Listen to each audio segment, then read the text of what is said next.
back to see me again. I'm Kira Shanae, and this is another episode of Ghost Story and Makeup. Some places devolve into evil because of things that live there and happen there. Other places are born into it.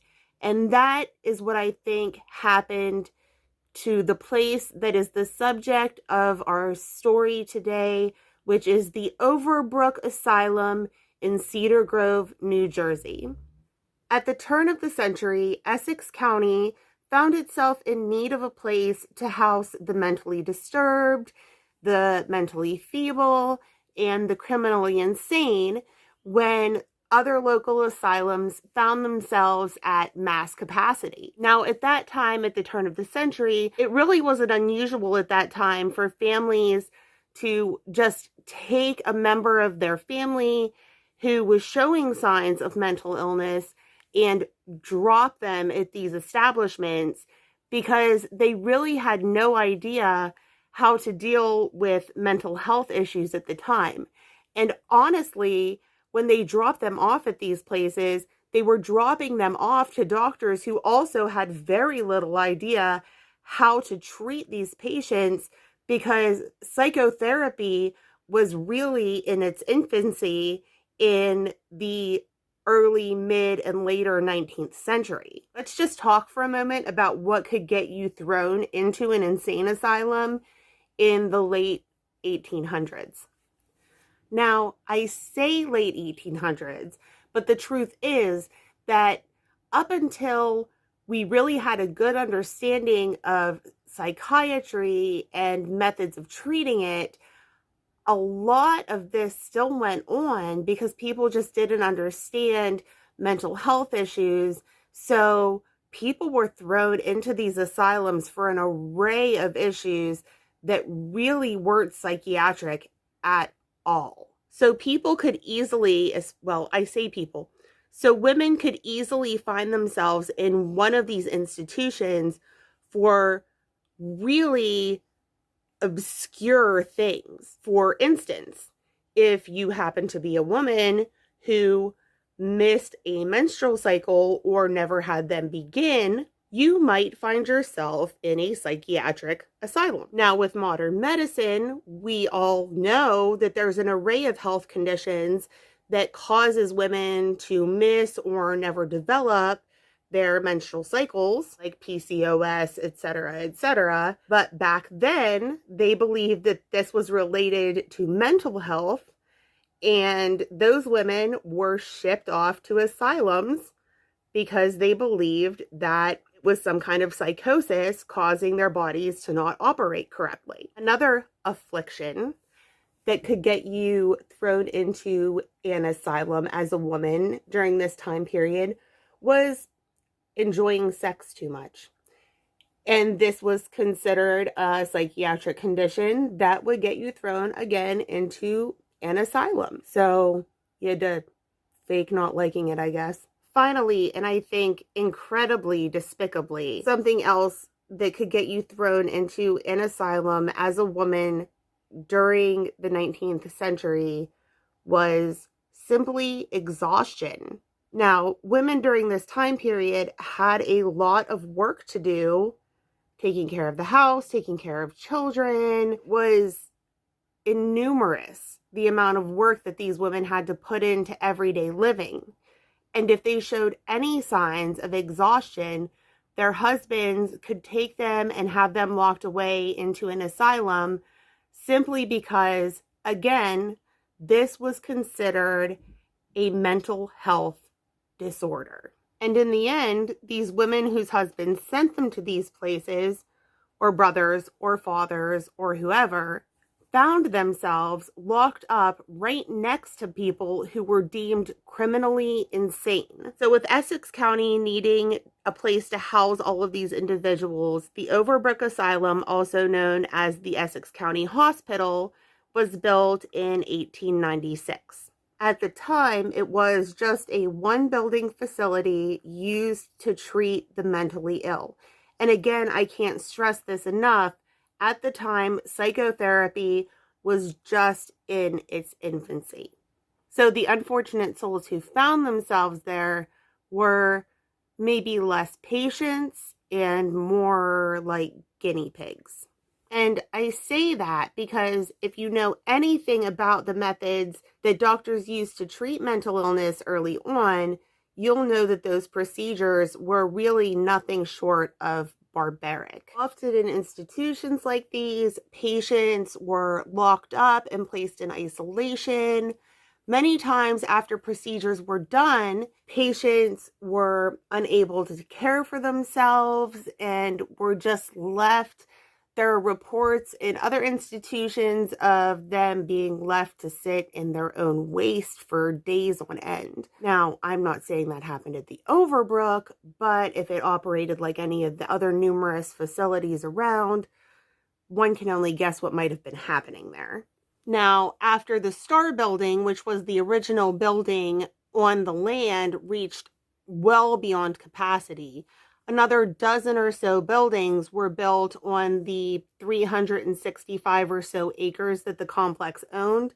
Those were called the Hill Complex. All of these buildings were connected by miles of underground tunnels.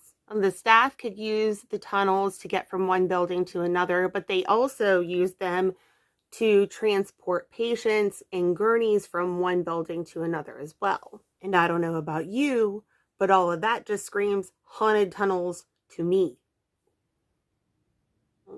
Now, all of the 13 buildings or so were used for treatments of patients, and I would be remiss if we didn't talk about what those treatments were, because they're all nightmares. Way back in the good old days, lobotomies were super popular. And if you aren't familiar with that procedure, it basically involves going into the patient's brain and snipping some of the important bits. Now, it was used to treat psychosis and calm down manic patients. And I guess you could say it worked, because what it tended to do was leave the patients very docile and in what they called a childlike state. You know, except for when it didn't, and they were left catatonic, which wasn't exactly the desired effect. Whoops. Another useful treatment was electroshock therapy, which was pretty similar to what we use today, although my assumption is that the brand they were using back then was pretty rudimentary and a whole lot scarier than today's version of electroshock therapy. Another way fun treatment that you might find yourself on the receiving end of if you happen to be a resident of Overbrook Asylum might be hydrotherapy. And if that's the case, you would find yourself submerged in some lukewarm water, sealed there and left there for hours at a time. You might even find yourself receiving diathermic therapy, which involved strapping electrodes to somebody's brain, zapping them, and hoping that brings them out of psychosis. I don't know about you, but I'm willing to bet 500 chickens that that didn't work. But I think it's pretty clear, given the examples that I've already given you, that the Overbrook Asylum was ripe for spiritual activity, just based off of all of the pain and torture that the patients there underwent. But this wouldn't be Makeup and a Ghost Story if I didn't say, wait, there's more. So on December 1st, 1917, the entire complex's heating and lighting system just went out.